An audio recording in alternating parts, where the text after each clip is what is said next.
আসসালামু আলাইকুম, welcome back to my channel একে আমাদের স্কুল। আজকে প্রাথমিক গণিতের প্রথম শ্রেণীর অনলাইন ক্লাসের প্রথম ক্লাসটি শুরু করতে যাচ্ছি। যারা এখনো জয়েন্ট হন নাই তারা দ্রুত জয়েন্ট হয়ে যান, আপনাদেরকে লিংক দিয়ে দিয়েছি। আর একটা কথা বলে রাখি, যারা এখনো অনলাইন ক্লাসটিতে এখনো ভর্তি হন নাই তারা দ্রুত ভর্তি হয়ে যান, কারণ ক্লাসগুলো হয়ে গেলে পরবর্তীতে কিন্তু ক্লাসগুলো পাবেন না। আপনারা ভর্তি হওয়ার জন্য অবশ্যই কমেন্টে জানাবেন। কমেন্টে আমি হোয়াটসঅ্যাপ নাম্বার দিয়ে দিব, সেই হোয়াটসঅ্যাপ নাম্বার যোগাযোগ করলে আপনারা কিন্তু ভর্তি হতে পারবেন। এই অনলাইন ক্লাসটিতে মাসিক আপনাদের মানে সাপ্তাহিক 3টি ক্লাস নেওয়া হয়, 3টি ক্লাস। তাতে আপনাদের মাসিক খরচ হবে আপনাদের 100 টাকা। যারা প্রথম শ্রেণীর ছাত্রছাত্রীদের অভিভাবক আছেন তারা কিন্তু এই ক্লাসটিতে জয়েন হতে পারবেন। কারণ অনেক অভিভাবক আছেন কিন্তু যারা প্রাথমিক গণিত সম্পর্কে ধারণা থাকে না, কারণ বাসায় তারা পড়াতে পারে না, তার জন্য আমি অনলাইন ক্লাসটি শুরু করেছি। তাই যারা এখনো জয়েন্ট হন নাই তারা অবশ্যই কমেন্টে বলবেন, আমি আপনাদেরকে হোয়াটসঅ্যাপ নাম্বার দিয়ে দেবো, সেখানে যোগাযোগের মাধ্যমে কিন্তু আপনারা ভর্তি হতে পারবেন। আপনাদের প্রত্যেক মাসিক খরচ হবে 100 টাকা। 100 টাকার মাধ্যমে কিন্তু আপনারা সপ্তাহে 3 দিন ক্লাস নিতে পারবেন। এবং প্রত্যেক মাসিক কিন্তু একটা পরীক্ষার জন্য আমি একটি প্রশ্ন দিয়ে দেব, সেটি বাসায় প্রিন্ট করে কিন্তু আপনাদের ছেলে মেয়েদেরকে প্র্যাকটিস করাতে পারবেন। কারণ প্র্যাকটিসটি হচ্ছে সবচেয়ে বড় বিষয়। কারণ প্র্যাকটিস যদি না করান তাহলে কিন্তু তারা পরীক্ষার হলে যাওয়ার পর প্রশ্ন দেখে কিভাবে প্রশ্ন আনসার করবে সে সম্পর্কে ধারণা থাকে না। এবং অনেক অভিভাবক আছেন যারা এই প্রশ্নগুলো পড়াতে পারেন না, বইটি পড়াতে পারেন না, তাদের জন্যই এই অনলাইন ক্লাসটি। অনেকেই জয়েন্ট হয়ে গেছেন। যারা জয়েন্ট হন নাই তাদেরকে কিন্তু আমি আপনাদের হোয়াটসঅ্যাপে কিন্তু আমি লিংক দিয়ে দিয়েছি, দ্রুত জয়েন্ট হয়ে যান। ক্লাসটি শুরু করে দিব। আর যারা নতুন তারা অবশ্যই এই ভিডিওর কমেন্টে আপনারা লিখবেন, আমি আপনাদেরকে হোয়াটসঅ্যাপ নাম্বার দিয়ে দেবো, সেখানে যোগাযোগের মাধ্যমে কিন্তু আপনারা এই অনলাইন ক্লাসটিতে আপনারা জয়েন্ট হতে পারবেন। কারণ ক্লাসগুলো যদি একবার হয়ে যায় তাহলে কিন্তু পুনরায় সেই ক্লাসগুলো আপনারা আবার পুনরায় শুরু করা সম্ভব না।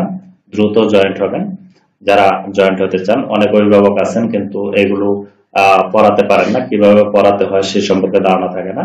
আমি আপনাদেরকে বুঝাবো, আপনাদের ছেলে মেয়েদেরকে আপনারা সুন্দরভাবে যাতে বুঝাতে পারেন সেই টেকনিকগুলো আপনাদের সাথে শেয়ার করব। আচ্ছা, চলেন শুরু করি আজকের ভিডিওটি। যারা জয়েন্ট হয়েছেন তারা আপনারা কিন্তু আপনাদের যে মাইক্রোফোনটি সেটি একটু ভলিউমটি অফ করে রাখবেন। আমি আপনাদেরকে সময় দিব প্রশ্ন করার, ঠিক আছে? আচ্ছা, শুরু করি আজকের ক্লাসটি। প্রথমে আমি আজকে তুলনা যে প্রথম অধ্যায়টি সেই অধ্যায়টি নিয়ে আলোচনা করব। এখানে তুলনা করি কম এবং বেশি, কোনটি কম এবং কোনটি বেশি এর সম্পর্কে আলোচনা করব। পাশাপাশি সবই তুলনা করে কম বেশি বলি। এখানে কম কোনটি এবং বেশি কোনটি একটু বইটি দেখিয়ে আপনারা আপনাদের ছেলে মেয়েদেরকে শিখাবেন। এখানে কম আর এখানে হচ্ছে বেশি। এরপর দেখেন এগুলো প্রশ্ন কিভাবে করা হয় সেই সম্পর্কে কিন্তু আমি নমুনা প্রশ্ন ইতিপূর্বে আমি এই চ্যানেলে দিয়ে দিয়েছি। এবং আমি প্রত্যেক মাসিক কিন্তু আপনাদেরকে প্রশ্ন দিব যাতে সহজেই আপনাদের ছেলেমেয়েরা পরীক্ষা যাতে প্রশ্নগুলো আনসার করতে পারে। এখানে ফুল আছে কিছু বেশি, এখানে হচ্ছে কম। এরপর দেখেন কম জিনিসে টিক চিহ্ন দেই। এখানে কম পানি আছে, এখানে বেশি। কম যেখানে আছে সেখানে টিক মার্ক দিতে বলছে, এখানে টিক মার্ক দিবেন। আপনাদের ছেলে মেয়েদেরকে বলবেন যে টিক মার্কটি এভাবে টিক মার্ক দেওয়ার জন্য। এবং এখানে কিন্তু কম, এখানে এখানে হচ্ছে বেশি। এরপর এখানে বলা আছে বেশি জিনিসটিতে টিক মার্ক দাও, এখানে হচ্ছে বেশি, তাহলে এখানে একটি টিক মার্ক দেব। এভাবে একটু প্র্যাকটিস করাবেন।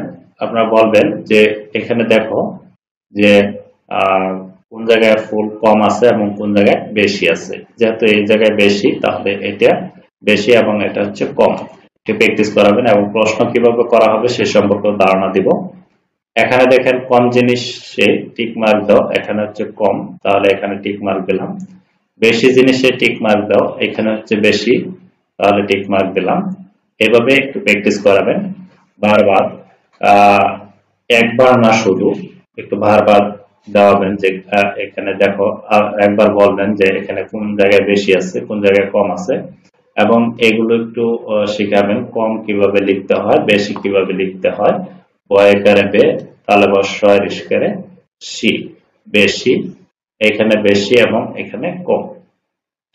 এরপর আছে ছোট এবং বড়। এটি হচ্ছে ছোট, এটি হচ্ছে বড়, এটি হচ্ছে বড়, এটি হচ্ছে ছোট। এখানে বলা আছে ছোটটিতে টিক চিহ্ন দাও, এই গাছটি হচ্ছে ছোট, এই গাছটি হচ্ছে বড়। তাহলে এখানে বলা আছে যে ছোট যেটি আছে সেখানে টিক মার্ক দেওয়ার জন্য ছোটটি যে জায়গায় আছে সেখানে টিক মার্ক দিবেন, আর যেটি বড় আছে সেখানে টিক মার্ক দিতে হবে না, কারণ যেহেতু প্রশ্ন এখানে বলা আছে যে ছোটটি, প্রশ্ন এভাবে বলা থাকতে পারে যে কোনটি ছোট সেটিতে টিক মার্ক দাও বা টিক চিহ্ন দাও। এখানে বলা আছে বড় টিক টিক চিহ্ন দাও, তাহলে এটি হচ্ছে বড়, তাহলে এটিতে আমরা টিক চিহ্ন দিলাম। তারপরে আছে খাটো এবং লম্বা। এটা হচ্ছে খাটো, এটা হচ্ছে লম্বা, এটা হচ্ছে লম্বা এবং খাটো। আর একটা কথা বলে রাখি, এখানে কিন্তু প্রথম প্রান্তিক মূল্যায়নের যে অধ্যায়গুলো নেওয়া হয়েছে সেই অধ্যায়গুলো নিয়ে আমি কিন্তু আলোচনা করব। আমি ইতিপূর্বে সিলেবাসও দিয়ে দিয়েছি, আর ওই সিলেবাস অনুযায়ী কিন্তু প্রথম প্রান্তিক মূল্যায়ন যে পরীক্ষাটি হবে সেখানে কি কি বিষয়গুলো আসবে আমি বিস্তারিত সকল বিষয় নিয়ে আলোচনা করব। অনেকেই জয়েন্ট হয়ে গেছেন সবাই দেখা যায়। আচ্ছা, এরপর দেখেন এখানে বলা আছে যে কাছে এবং দূরে, কোনটি কাছে এবং কোনটি দূরে। এই ছেলেটির কাছ থেকে এই গাছটি হচ্ছে দূরে, এই মেয়েটির কাছ থেকে গাছটি হচ্ছে কাছে, তাহলে কাছে এবং দূরে। এরপর আছে লাইট পোস্ট থেকে কোনটি কাছে টিক চিহ্ন দেই, কোনটি দূরে লাল দাগ দেই, সরি গোল দাগ দেই, দূরে গোল দাগ দেই। লাইট পোস্ট লাইট হচ্ছে এটি, তাহলে এই রিক্সা চালকটি হচ্ছে কাছে, কোনটি কাছে সেটি টিক মার্ক, এবং এই গাড়িটি হচ্ছে কি দূরে, এটি গোল চিহ্ন দিতে বলছে, এবং যেটি কাছে সেটি টিক মার্ক দিতে বলছে। প্রশ্ন যেভাবেই থাকুক সেভাবে যাতে আনসার করতে পারে, এবং প্রশ্ন কিভাবে হবে আমি প্রত্যেক মাসে কিন্তু আপনাদের প্রশ্ন দিব, যাতে সহজেই বাচ্চারা প্র্যাকটিস করতে পারে এবং প্রশ্নগুলো সহজে আনসার করতে পারে। এখানে দেওয়া আছে হালকা এবং ভারী। আপনাদের যাদের প্রশ্ন আছে অবশ্যই প্রশ্ন করার সুযোগ দিব, আপনারা প্রশ্ন করবেন, আগে কেউ কথা বলবেন না, কারণ কথা বললে ক্লাসটি ভালোভাবে করা যাবে না। এরপর আছে এখানে এটা হচ্ছে হালকা, এটা হচ্ছে ভারী, তারপর এটা হচ্ছে হালকা, এটা হচ্ছে ভারী। এই ফুলটি হচ্ছে হালকা, আমটি হচ্ছে ভারী, কাঁঠালটি হচ্ছে ভারী, বেগুনটি হচ্ছে হালকা। এরপর হচ্ছে তুলনা করার শব্দগুলো মনে রাখি। তুলনা করার শব্দগুলো একটু মনে করাবেন যে কম বেশি, এখানে আছে কম, এখানে হচ্ছে বেশি, এটা হচ্ছে খাটো, এটা হচ্ছে লম্বা, কাছে দূরে, গাছটি কাছে দূরে, হালকা এবং ভারী। এগুলো একটু প্র্যাকটিস করাবেন, সবগুলো একসাথে দেওয়া আছে। এসব আমরা তুলনা করার শব্দগুলো ব্যবহার করে নিকট পরিবেশের বিভিন্ন জিনিসের মধ্যে তুলনা করি। যেমন এখানে দেওয়া আছে পতাকা, সরি এটা গণনা অধ্যায়, যেহেতু দ্বিতীয় অধ্যায়, আমি আজকে গণনা নিয়ে আলোচনা করব না। আজকে আমি শুধু প্রথম যে অধ্যায়টি সেই অধ্যায়টি নিয়ে কিন্তু আলোচনা করেছি, যে তুলনা করি। গণনা অধ্যায়টি আমি দ্বিতীয় ক্লাস আলোচনা করব, ঠিক আছে। আপনাদের এখানে যদি কোনো প্রশ্ন থাকে তাহলে আপনারা প্রশ্ন করতে পারেন, আর যদি প্রশ্ন না থাকে তাহলে করার প্রয়োজন নাই। আপনাদের যদি প্রশ্ন থাকে তাহলে করতে পারবেন। এটা সহজ একটা অধ্যায়, কোনো কঠিন বিষয় না। যারা আবারও বলছি, যারা এখনো ভর্তি হন নাই তারা অবশ্যই কমেন্ট করবেন, আমি হোয়াটসঅ্যাপ নাম্বার দিয়ে দেবো, সেখানে যোগাযোগের মাধ্যমে কিন্তু আপনারা ভর্তি হতে পারবেন। এখানে সাপ্তাহিক 3টি ক্লাস নেওয়া হয় গণিত এবং 3টি ইংরেজি। যারা ইংরেজিতে ভর্তি হতে চান তারা ইংরেজিতে ভর্তি হতে পারবেন, যারা গণিতে ভর্তি হতে চান তারা গণিতে ভর্তি হতে পারবেন।